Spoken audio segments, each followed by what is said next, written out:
چھٹے امام نے 4 عوامل کا ذکر کیا ہے کہ جس کی وجہ سے انسان گناہوں کو انجام دیتا ہے۔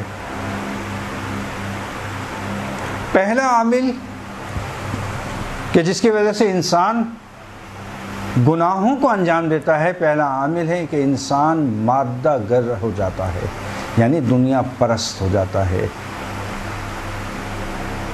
اس کو دنیا کے آگے کوئی اور چیز نظر ہی نہیں آتی، اس کی تمام کائنات کی فقط یہ دنیا ہے۔ دنیا میں آیا اور اس کے بعد دنیا سے چلا جائے گا، ساری زندگی اس نے تصور کر لیا کہ اس دنیا میں رہنا ہے، اس کو دنیا پرست ہو گیا، مادہ گر ہو گیا۔ دوسرا عامل جو روایت میں امام صادق نے بیان کیا ہے، دوسرا عامل فنا اور موت کے اوپر اس کا اعتقاد ہی نہیں ہے۔ نہیں، واقعی معاشرے میں ہمیں ایسے بہت سارے افراد نظر آتے ہیں کہ اس طرح سے زندگی گزار رہے ہوتے ہیں کہ ایسا لگتا ہے کہ ان کو تو کبھی موت آنی ہی نہیں ہے۔ لگتا ایسا ہے کہ ساری دنیا کو موت آنی ہے، ان کو کبھی موت نہیں آنی۔ اس طرح سے دنیا کے اندر مست ہو گئے ہیں۔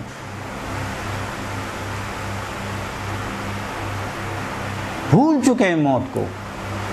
اسی لیے ہمارے پاس روایت ہیں، بہت تاکید کی گئی کہ عمومی طور پر جنازے کو کندھا دینا، جنازے میں شرکت کرنا، حتیٰ جو ہے وہ قبرستان جانا، ہاں، لیکن آج کل قبرستان جانا بھی ایک معذرت کے ساتھ کہ تفریح ٹائپ کی بن گئی ہے۔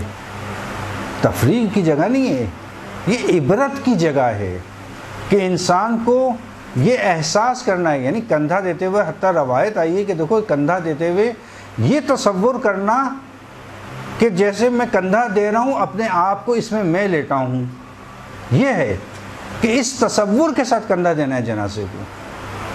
قبرستان جاؤ تو اس تصور کے ساتھ جاؤ کہ ابھی کچھ ہی دنوں کے بعد لوگ اسی طرح میری قبر کے گرد جمع ہوں گے اور اسی طرح مجھ پر فاتحہ پڑھ رہے ہوں گے، اور اس قبرستان کے اندر میں تنہا لیٹا ہوا ہوں گا۔ یہ تصور انسان کو اپنے ذہنوں میں لانا ہے۔ ہم نے دیکھا زیارت، جیسے آپ داخل ہوں قبرستان کے اندر، زیارت لکھی ہوئی ہے، زیارت مومنین اہل قبور ہے، ہاں، اس میں یہی الفاظ ہیں کہ جانے والوں کیسا پایا تم نے، اور سلام ہو تو جانے والوں کہ تمہارے پیچھے پیچھے بس ہم بھی چلے آتے ہیں۔ یہی ہے نا جملے، یعنی بار بار دیکھیں، اب عربی میں آدمی انسان پڑھ رہا ہے، اس کو ہو سکتا ہے معنی نہ پتہ چل رہے ہوں، لیکن معنی یہی ہے کہ تم چلے گئے، اب ہم تمہارے پیچھے پیچھے آ رہے ہیں، یعنی اقرار موت کر رہا ہے، یاد کر رہا ہے موت کو۔ قبرستان جانے کا تصور یہی ہے تاکہ دنیا کی مستیوں میں جو لوگ مست ہو چکے ہیں، دین اور اسلام اور شریعت کو بھول چکے ہیں، ان کو بار بار یاد دہانی کرائی جا رہی ہے۔ کہا دیکھو غسل دینا بہت ثواب ہے، غسل دینے کا بہت ثواب ہے جنازے کو۔ اچھا کیوں ثواب ہے؟ تاکہ یاد کرے ایک دن میں بھی لیٹا ہوا ہوں گا۔ کفن دینے کا بہت ثواب ہے، بہت زیادہ ثواب ہے۔ ہاں، آج کسی کو بلاؤ، کیا ہو ذرا غسل تو دے دو، اچھا لوگ کہتے ہیں ابھی جنازہ لا دیا ہے، یہ اب دیکھیں ہمارے موضوع سے نکل رہا ہوں لیکن کوئی بات نہیں۔ جنازہ عموماً جہاں پہ غسل دیا جاتا ہے، پہلے تو گھروں میں دیا جاتا تھا، اب وہ گھروں سے نکال کے مخصوص جگہوں پہ غسل خانے آ گئے۔ اب مخصوص جگہوں پہ آنے کے بعد بھی مردوں کو لا کے احسان کیا جاتا ہے، ارے ہم گھر سے ہاسپٹل سے لے کر آ گئے، اب یہ تمہاری ذمہ داری نہیں۔ گھر کا فرد کھڑا ہو، غسل دے تاکہ احساس ہو، پتہ چلے کہ دیکھو یاد رکھنا کہ ایک دن تمہیں بھی اسی طرح سے غسل دیا جائے گا، ایک دن تمہیں بھی اسی طرح سے کفن پہنایا جائے گا، ایک دن تم اسی طرح سے بالکل لوگ تمہیں بھی کندھا دے کے تمہیں قبرستان کی طرف لے کے جائیں گے۔ لیکن ماحول ایسا نہیں ہے۔ جو میں نے محسوس کیا، یاد کرنا ہے تاکہ دنیا سے رغبت کم ہو آپ کی۔ بس دوسرا ایک بہت بڑا عامل جو روایتوں میں آیا ہے وہ موت کو بھول جانا۔ تیسرا عامل جو روایات میں بیان کیا گیا ہے وہ ہے کہ انسان اصلاً ایمان کی قوت و طاقت بھلا دے۔ مومن کے اندر جب ایمان موجود ہوتا ہے تو اس میں ایک طاقت ہوتی ہے، ایک قوت ہوتی ہے، اس کو یاد آتا ہے بار بار پروردگار، بار بار رسالت مآب، بار بار انبیاء، بار بار قرآن، ائمہ، ان کے اقوال، یہ خود بخود یاد آتا ہے انسان کے ذہن میں۔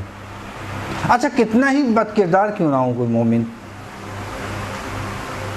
لیکن آپ اس کی زبان سے بھی اگر اتنا سا بھی ایمان کی شمع اس کے ذہن میں، اس کے دل میں روشن ہوگی، کتنا ہی بد کردار کیوں نہ ہو، کہیں نہ کہیں کسی نہ کسی موقع پہ کہ بھئی یہ دین کا مسئلہ ہے یار، تھوڑا احتیاط کرنا۔ سنا ہوگا آپ نے، ارے بھئی تم نے تو کبھی دین پہ عمل کیا ہی نہیں، ہاں یہ کیا چیز بولتی ہے؟ یہ اس کا ایمان بولتا ہے۔ شمع جل رہی ہے اندر، ٹھیک ہے کہ اس کی شعلے کم ہیں لیکن بالآخر روشن ہے، جلی ہوئی ہے۔ اس کی تاثیر ہے کہ انسان کی زبان سے اس طرح کے الفاظ ادا ہوتے ہیں۔ اور یہ مومن جو بے دین نظر آتا ہے یہ دین کی طرف بہت جلدی مائل ہو سکتا ہے۔ کیوں؟ اس کے لیے کہ اس کے دل میں وہ ایمان کی شمع روشن ہے۔ بس ایمان کی کمزوری یہ ایک سبب، تین عامل۔ جی ایمان کی کمزوری۔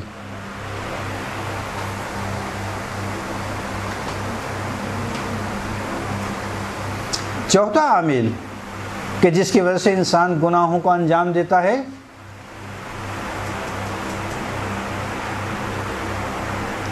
وہ ہے انسان تمام دینی احکامات اور تمام شریعت کے وہ چیزیں جو اس کو بیان کی گئی ہیں اس کو کم اہمیت جانے۔ نہیں، دین رکھتا ہے، ایمان بھی رکھتا ہے، مادہ پرست بھی نہیں ہے، دنیا پرست بھی نہیں ہے، قیامت کو بھی یاد رکھتا ہے، لیکن ایک مرتبہ بھول چکا ہے وہ، غفلت جسے کہتے ہیں، دینی احکام سے غفلت۔